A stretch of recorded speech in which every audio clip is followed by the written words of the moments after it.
ప్రభువైన యేసుక్రీస్తు నామములో ప్రియులందరికీ కూడా శుభములు తెలియజేస్తున్నాను. ఈ సమయంలో పరిశుద్ధ గ్రంథంలో నుంచి కొన్ని మాటలు మీ జ్ఞాపకం చేయాలని ఇష్టపడుతున్నాను. జకరియా రాసిన గ్రంథం 8వ అధ్యాయము 18వ వచనము 19వ వచనం మనం చూసినట్లయితే అక్కడ తండ్రి అయిన దేవుడు తన పిల్లలైనటువంటి యూదా జనాంగానికి ఉపవాస ప్రార్థన గురించి ఆయన తెలియజేయటం మనం చూస్తూ ఉన్నాం. 4వ నెలలో ఉపవాసము, 5వ నెలలో ఉపవాసము, 7వ నెలలో ఉపవాసము, 10వ నెలలో ఉపవాసం, వాటిని గురించి ఆయన జ్ఞాపకం చేస్తూ అవి మీకు సంతోషాన్ని, ఉత్సాహాన్ని, మనోహరమైన పండుగలుగా అవి మీకు ఉంటాయి.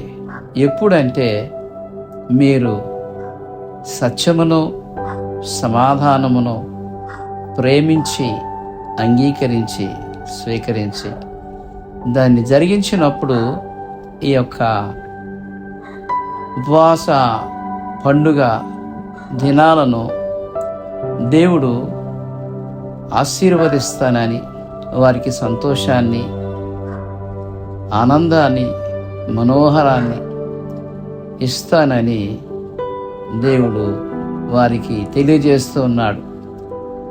యూదులు ఈ యొక్క దినాల్లో, ఈ మాసాల్లో ఉపవాస ప్రార్థనలు చేసేవారు. అయితే ఏ కాలాన్ని బట్టి వారు చేసేవారు అంటే ఆ 4వ నెలలో, 5వ నెలలో, 7వ నెలలో, 10వ నెలలో కొన్ని సంఘటనలు చరిత్రలో వారి జీవితాల్లో జరగటం అనేది సంభవించింది.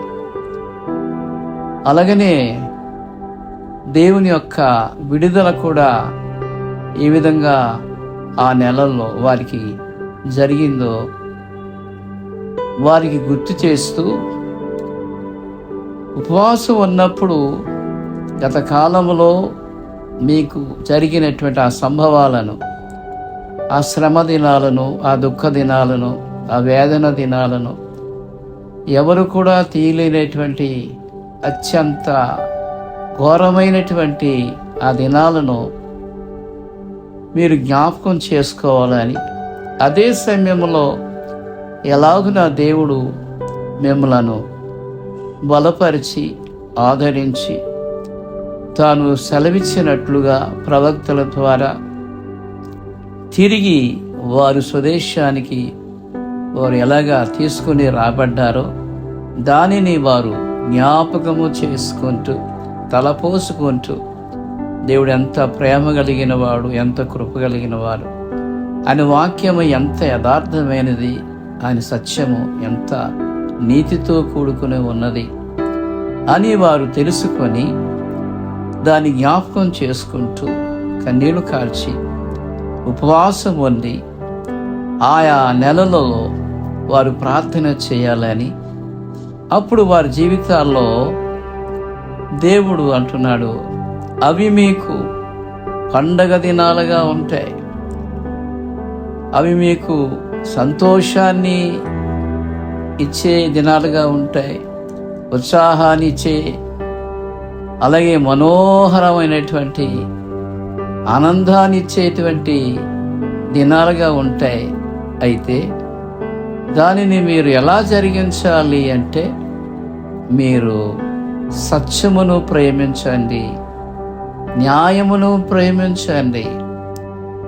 దానిని ప్రేమించి అలాగును మీరు జరిగించినప్పుడు అద్భుతమైనటువంటి దేవుని యొక్క సంతోషము, సమాధానమును నేను వారికి అనుగ్రహిస్తానని దేవుడు ఇక్కడ జకరియా ప్రవక్త ద్వారా వాగ్దానం చేస్తున్నారు. ఆ పై భాగములోనే 16వ వచనములో చూసినట్లయితే, మీరు చేయవలసిన కార్యములు ఏవనగా ప్రతివాడు తన పొరుగువానితో సత్యమే మాట్లాడవలెను, సత్యమును బట్టి, సమాధానకరమైన న్యాయమును బట్టి మీ గుమ్మములలో తీర్పు తీర్చవలెను. తన పొరుగువాని మీద ఎవడను దురాలోచనలో యోచించకూడదు, అబద్ధ ప్రమాణము చేయ నిష్టపడకూడదు. ఇవన్నీ నాకు అసహ్యములు. ఇదే యెహోవా వాక్కు అని ఆయన మాట్లాడడం అనేది మనం చూస్తూ ఉన్నాం. ఇక్కడ ఎందుకు మొదటి విషయాన్ని గమనించినప్పుడు ఏ కారణాలు బట్టి ఆ దినాలలో ఆ మాసాలలో ఉపవాసం చేస్తున్నారో దాన్ని జ్ఞాపకం చేసుకొని దేవుడు ఎంత కృప కలిగిన వాడు, ఎంత దయా దాక్షిణ్యము కలిగిన వాడు జ్ఞాపకం చేసుకొని ఎలాగా చెరలో నుంచి వారికి విడుదలను ఇచ్చాడు అనేది జ్ఞాపకం చేసుకుంటూ చేయవలసిన విధానమును ఎలా చేయాలి అంటే వారు సత్యమును అనుసరిస్తూ న్యాయమును అనుసరిస్తూ దానిని వారు హృదయపూర్వకముగా ప్రేమిస్తూ వారు ఉపవాసం ఉండాలని ఆయన కోరుతూ ఉన్నారు. గనుక వారు అలాగ చేసినప్పుడు వారి జీవితాలలో ఆ గొప్ప సంతోషాన్ని, ఆనందాన్ని, సమాధానాన్ని కలుగు చేస్తానంటున్నాడు. కనుక ఈనాడు మనం ఉపవాసం చేస్తున్నప్పుడు ఏ విధంగా ఉపవాసం చేస్తున్నాం, గత దినాలను మనం జ్ఞాపకం చేసుకుంటూ దేవుడు చేయబోతున్న కార్యాలను మనం జ్ఞాపకం చేసుకుంటూ మనం సత్యమును ప్రేమిస్తూ, సమాధానాన్ని ప్రేమిస్తూ, మన సహోదరులను ప్రేమిస్తూ ఉపవాసం ఉండి మనం ప్రార్థన చేసినప్పుడు నిశ్చయముగా దేవుడు గొప్ప సంతోషమును, సమాధానమును దేవుడు మనకు అనుగ్రహిస్తాడు. అట్టి కృప మనకు దేవుడు దయచేయుగాక. ఆమేన్.